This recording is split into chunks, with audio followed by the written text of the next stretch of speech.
Bismillah, alhamdulillah, peace be with you. Welcome to another episode of The Dean Show. My next guest, from the tender young age of 7 years old, all the way until he was about 16, 17 years old, he was accompanying his mother at many of the different evangelical conventions, conferences, the likes of Benny Hinn, T.D. Brooks, and some of the world famous preachers that are out there. And then he woke up, he realized, hold on, what's going on? All this scandal that's involved with all of these preachers out there, all the corruption. And then he just left religion altogether. Got involved in the nightclub scene, and the club scene, the party scene. But he's here on the Dean Show today to tell us his story. We want to know where he's at today. That's the important thing. Not yesterday, but today. Where is he at? You're going to hear his story here on the Dean Show. We'll be right back. Peace be with you. Assalamu alaikum. How are you, Hamid? Alaikum salam. How's it going? Alhamdulillah, I feel good. We introduced you as the evangelical Christian kid who was out there at all the different evangelical conventions, conferences. Is this right? Yeah. I was going at a young age. I was going right away. When did you start? Was it right at 7 years old? I mean, as long as I can remember, 5, 6 years old, I remember waking up in the morning, my mom, doing the Bible studies and so on and so forth. But when I got to like 7 or 8, that's when I can remember actually going to different conferences and starting to see all these things firsthand, like all the different preachers and pastors and such. Now, your mother, she's deeply involved with many of these conventions. Yeah. Is it right? Do they have like, a certain organization that sends out blast emails and say, okay, this person's in town, Joe Osteen or TD, I said his name wrong, it's TD, what's his name? TD Jakes. TD Jakes. He's like a big time. Yeah, he's one of the top ones actually. He's huge in the southern part of the United States. Is she involved in a network? Now she gets all of the information and then she would just grab you by her arm and say, let's go? Yeah, when she first started out, one of the big ones that she used to follow was this one pastor named Morris Cirillo, and once he started going in, then she started receiving emails and phone calls and different things like that. And when she started to get these notices of going over, then she would take me with, and we'd be there. And it's pretty much like same thing as like a church service, but it's like an extra step further, Okay, at that age, you're really not. I mean, at 7 years old, you just follow along with your mom. But at what age did you start to see like, hold on, these people are like falling down in front of me, speaking in tongues? Some I can't even understand. A lot of this weird stuff going on, and then you were just like driven away from religion altogether because of this. At what age was that? What happened? Talk to us. Man, I mean, right in the beginning, when it was starting, like when I was young, under 10 years old, I was going into what they call like the children area of the convention, where they would put you with like an assistant pastor, I guess you could say, and they're just doing like different songs and different things like that, and kind of doing the same type of thing you do at a service, where they're teaching you different things about the Bible.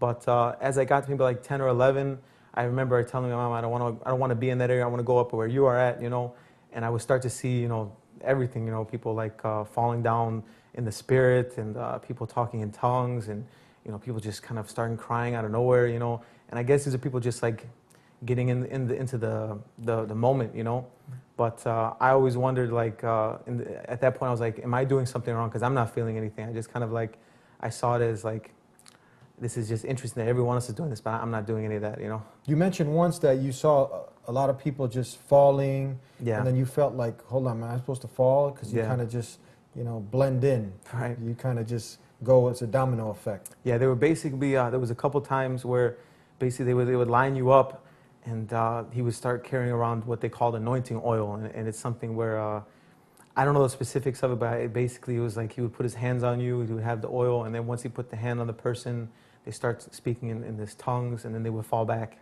And it was almost like, to say it in layman's terms, like a conveyor belt. You're just going down the line, and each person's going down one by one. And I was at the point where, my mom's standing next to me, everyone goes down, and they get to me, and I'm thinking like, okay, I got to feel something's going to come up, something's going to happen. And then he put his hand on, I'm like, okay, I'm just going to, like, because I didn't, there was nothing. I just went back just to follow the crowd, You didn't want to be the odd one out. Yeah, I didn't. Because if I stand there, I'm thinking like I'm doing something wrong, I'm not supposed to be doing this, So for many people that don't know what this speaking in tongues is, they're going to hear it right now.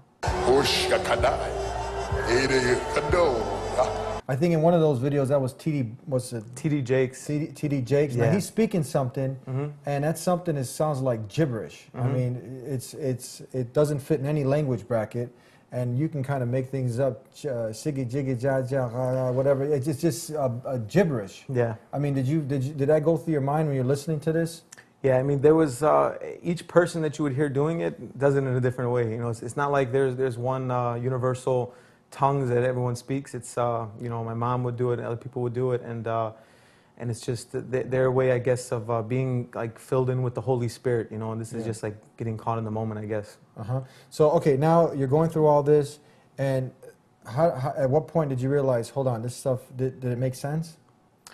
I mean, there were moments, of course, I was young, I was listening here and there, and some things I would listen to stories that they were talking about, but that aspect of it, I never experienced it myself. I never I never fell back, I never spoke in tongues, I never did these things, so I never kind of like bought into that aspect of it. But the religious part of it, I think, from my opinion, I think I was too young to grasp all the different concepts of one God and, you know, what Jesus, son, where does he fit into the equation? And this, I never really asked those questions at that age, you know. Yeah. Now you got Benny Hinn. You also attended some of his conventions, once, twice, many times. Actually, many times. Yeah. Benny Hinn. He's like one of the biggest. Yeah, he actually sells out stadiums. Like you go to like these big like football stadiums and basketball arenas, and they're stacked with thousands and thousands. Dateline, Nightline, some of these major news stations, they've done some background checks on him and looked into, you know, his extravagant spending and, you know, people who are inside of his institution. How do they pick the ones they want to go on stage at that point? They have staff members that go through and give them a quick interview. And they'll ask them, you know, what's wrong with you? Oh, I've had rheumatoid arthritis of my left shoulder. I can't lift it. All of a sudden, can you lift your shoulder? Because if you can't lift your shoulder, you can't go on stage. According to Andrew, the screening system has one purpose: to keep the truly sick or disabled away from Benny Hinn. People were close with him, and many of them have come out and exposed him for being somebody who's, you know, basically just ripping the people off. It's a big business. In you know, in this market. I mean, looking back now, as I do my research now, just to kind of like see where all this stuff was and what I was actually into, that's more or less what I always find. You know, like even if you just take a random name and you go to Google or you go to Wikipedia, you go to some of these websites, and it's it doesn't lie. Like that's what usually goes on the top of the list of some sort of scandal. Something was there.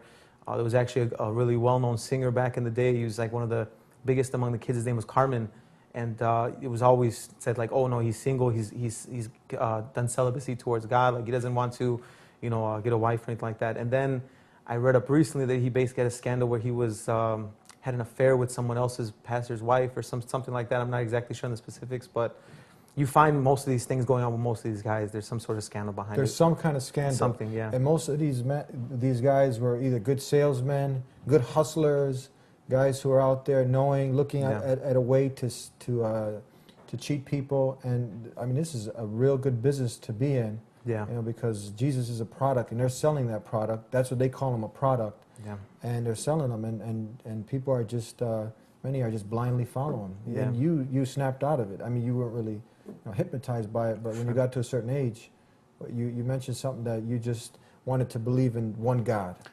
Yeah, I got to the point where I started looking at all this stuff, and I started, because my dad, on the other hand, he was Muslim, and he was telling me things about Islam as well, but then when I go back to my mom, now she was telling me certain things, and it was kind of conflicting, so I got to the point where I was like, I don't even think I want to believe in any of this other, you know, Jesus, Muhammad, this. I just want to believe in God. I believe that it exists, but just that one, and that's, I don't want to have to worry about any of the other specifics, you know. Mm-hmm. We're going to take a break, Hamid, and we'll be right back with more of your story, Hamid's story, here on The Dean Show. Back here on The Dean Show with a very interesting story. Hamid, who at a young age, 7 years old, you were accompanying your mother, who was attending dozens of these evangelical conventions. And really, whenever we do a show, you know, we try to make sure that, you know, we're not trying to disparage on anybody or hurt anybody's feelings, but sometimes, you know, in delivering the truth, you know, when you love somebody so much and someone else is telling you that this person's cheating on you, this person's no good for you, and they even bring you the pictures and they bring you the proof, you know, those things hurt, but you're doing it out of the love.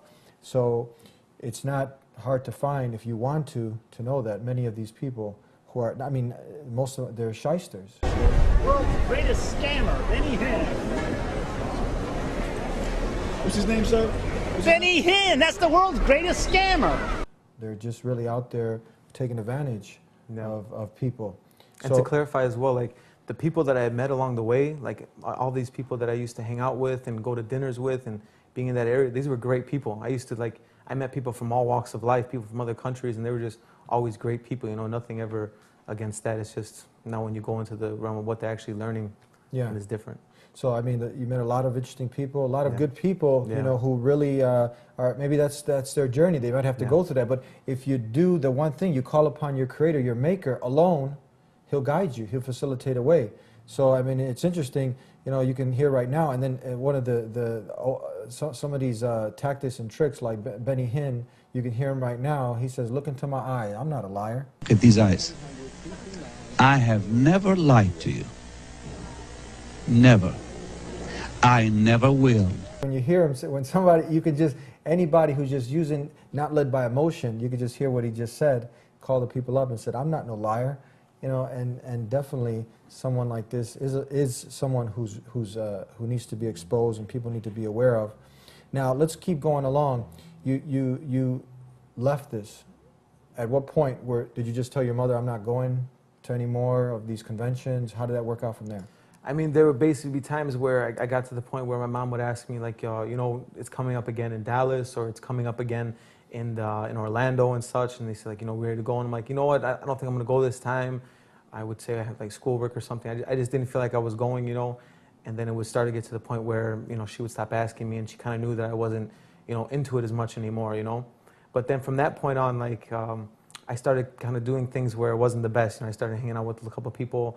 I didn't get into anything bad stuff. I still hold on to my parents, you know, where they really grounded me strong. I never had a sip of alcohol, never smoked a cigarette, any drug in my life, and I'm proud, you know, I'm proud because they taught me that. But I started doing things that were definitely, you know, just kind of taking me towards the wrong path, hanging out with the wrong people a little bit, you know. So you kind of went into the party scene now. A little bit, yeah. You went that route. Yeah. Okay, so how long did that last? I mean, that was like maybe 4 or 5 years, something like that, and it was I was just kind of like going to school, going to work, and then doing that on the weekends and everything, and it's I kind of got in the back seat a little bit, you know. Mm-hmm.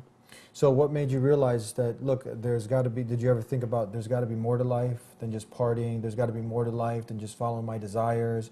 Okay, you grew up, you know, being exposed to something that, I mean, you know, the basic belief is that God sent His Son, died for the sins of the world, that He was one with the Father, Son, Holy Ghost, three gods but one, Trinity, and the suicide of God. This, I mean, besides the shysters and the, you know, all the hocus pocus stuff that, you know, we've seen, the belief, did that make sense?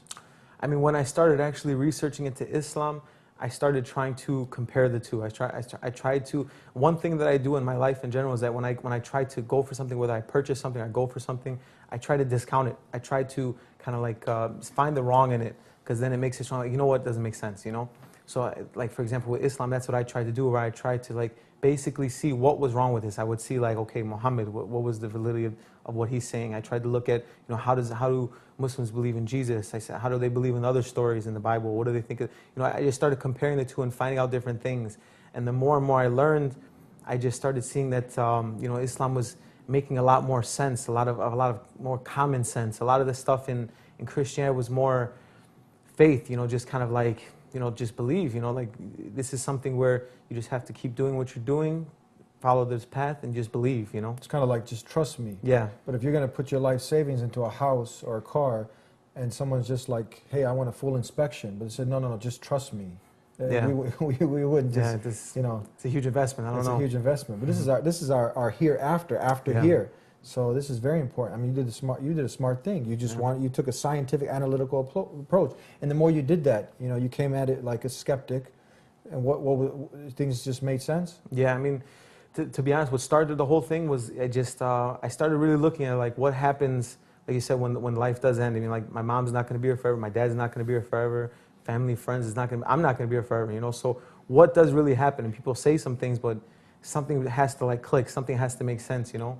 And the more and more I started searching into Islam and learning about how kind of like that way of life went and everything, there was not one thing that I found within Islam that made me think it wasn't right. Every single time I learned something new, it's kind of like I was going up a ladder and just kept going. I felt like I kept going in the right direction, you know.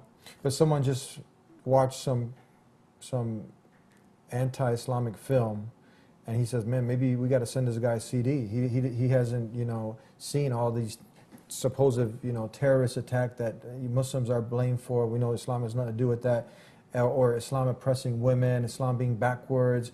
Did you get exposed to these misconceptions? Yeah, every single thing. And as I was researching into Islam, I started getting, you know, different things from different friends, Christian friends as well, you know, exposing to different things. You know, man, these guys are terrorists, and the women, they're oppressed. They look at them, they have to, you know, wear this thing, you know. And I think it falls into the category of just, it's a strong word, but it's ignorance. You know, I mean, once you start learning about something, the more you research into something, the more you understand something. And if you don't put any effort into researching it, then you're just left with a blank thought of something. You don't really know about it, you know.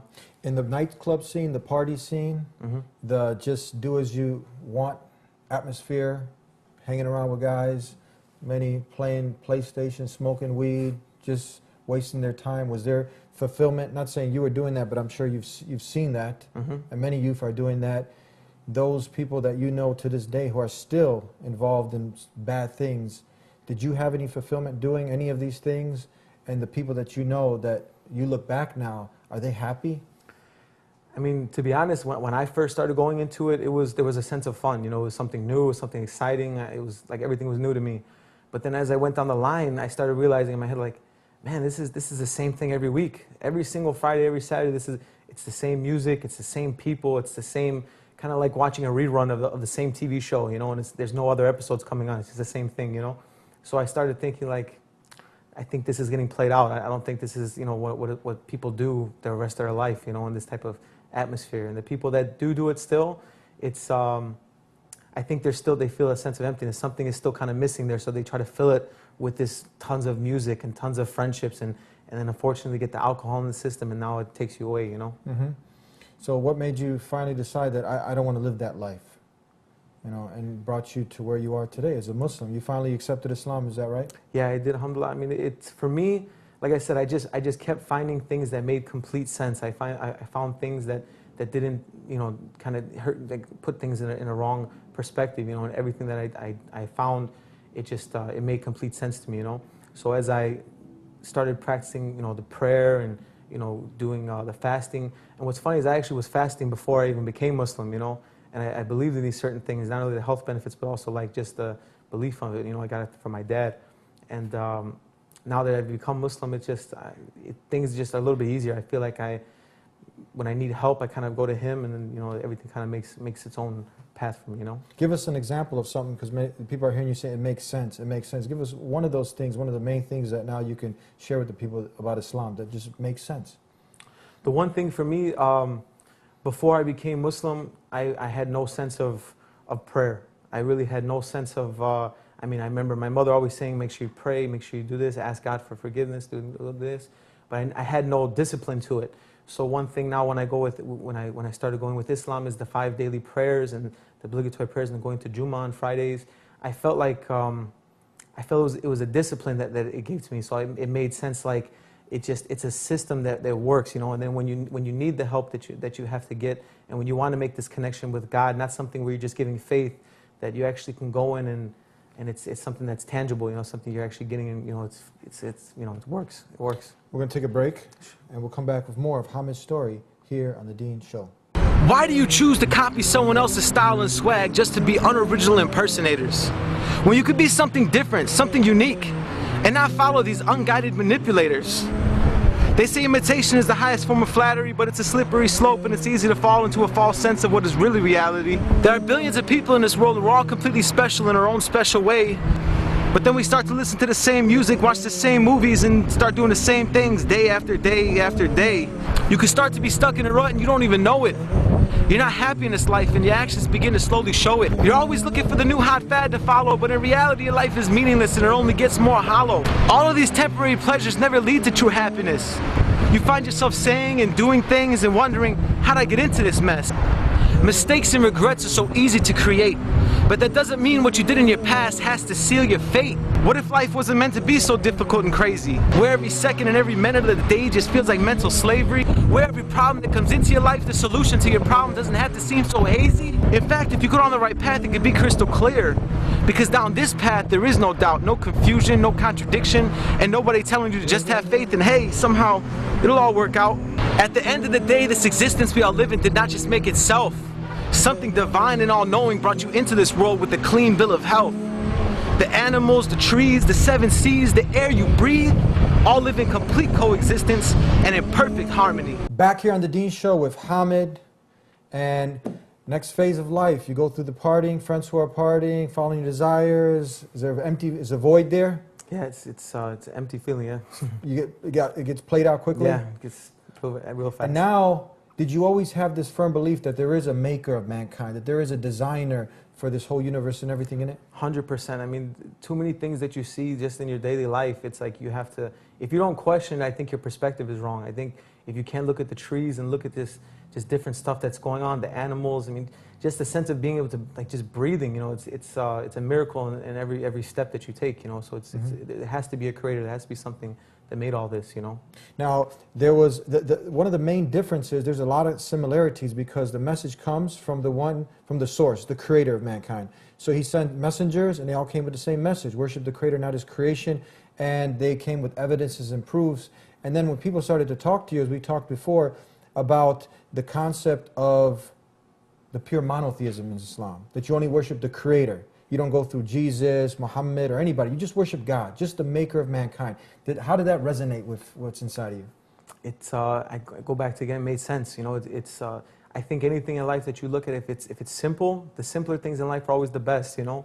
I have other people in my family who are actually of the Catholic faith, and there's a lot of complexities in that, you know, with the rosaries and going to confession and kind of like giving your sins to like somebody behind a door, you know, and there's a lot of like questions that kind of, if something you do starts at like questioning more, 4 or 5 more questions, then I think it kind of gets too complex. And I think this is just simple. You follow God.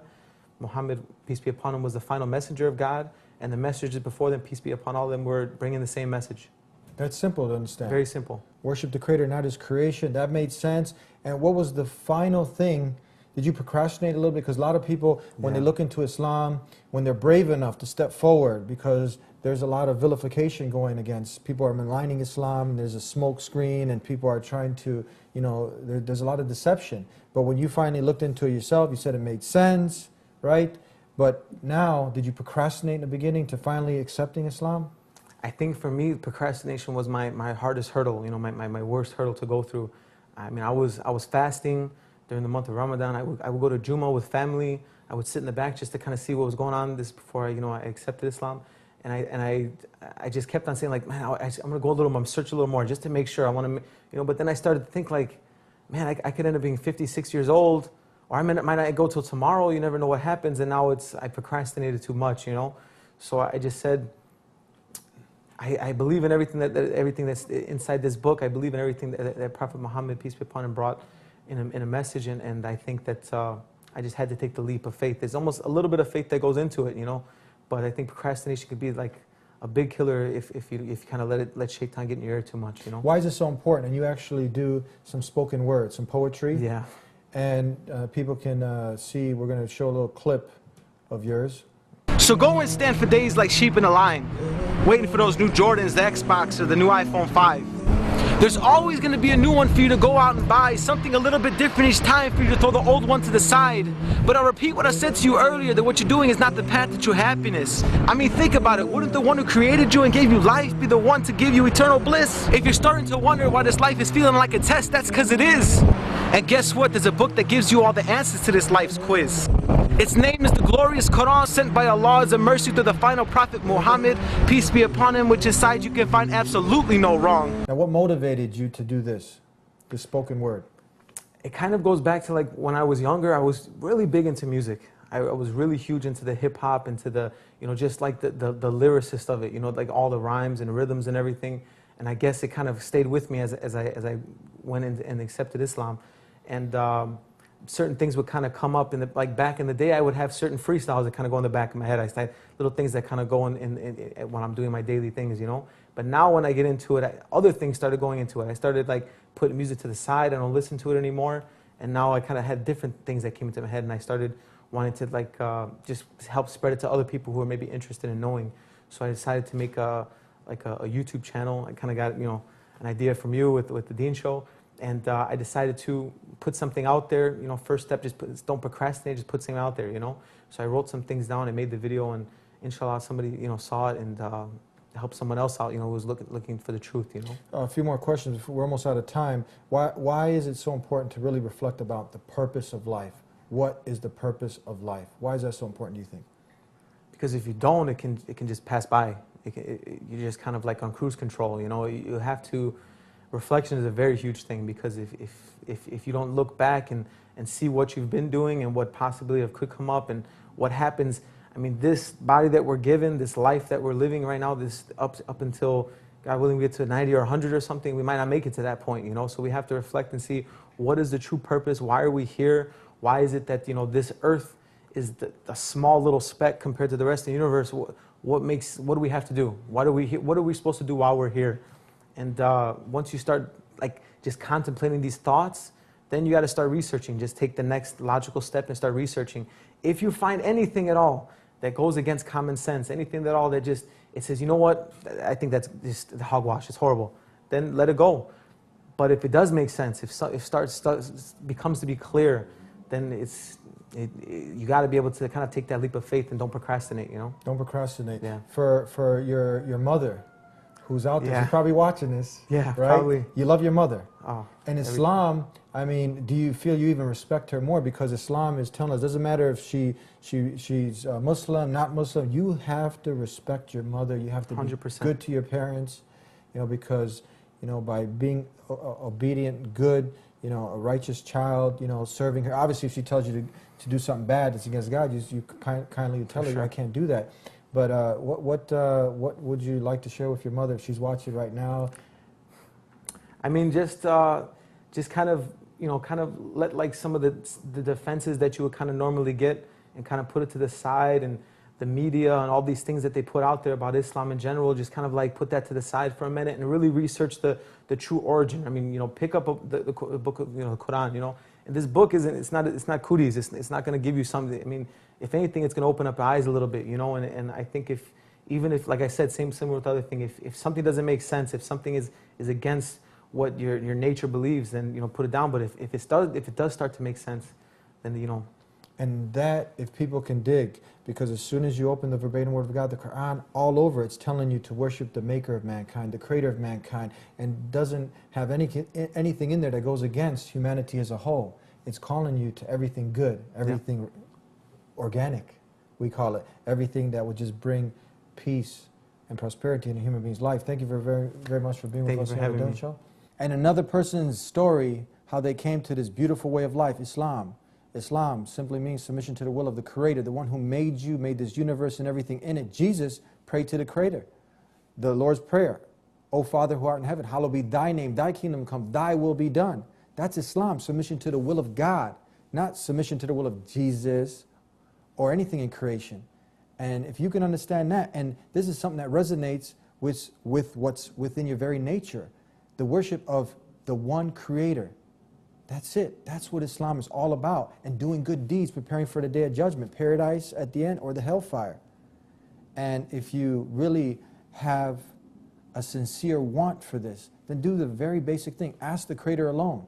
There's a lot of confusion out there, right? And who's the leader of confusion? The enemy to mankind. If you believe in a Creator, then you believe that there is a Satan, a devil, who's trying to deceive mankind. So ask the Creator for help.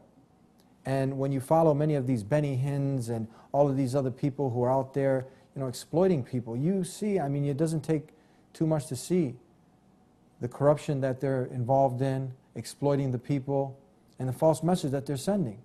So stop, take a look, analyze, put your emotions to the side, and ask the Creator alone. Very simple homework I'm giving you to do. Ask the Creator alone to guide you. That's it. We're not asking for your money. We're not going to send you any special genie in a bottle. Just ask the Creator alone to guide you. And don't forget, as we cut out, we started a hashtag on Twitter, Priceless Blessings of the Creator. Get with that on Twitter. Follow us on Twitter. Like us on Facebook. And share this message of peace with the world. Peace acquired by submission to the will of your Maker, the Maker of mankind, the one Creator. We'll see you next time, God willing. Until then, peace be with you.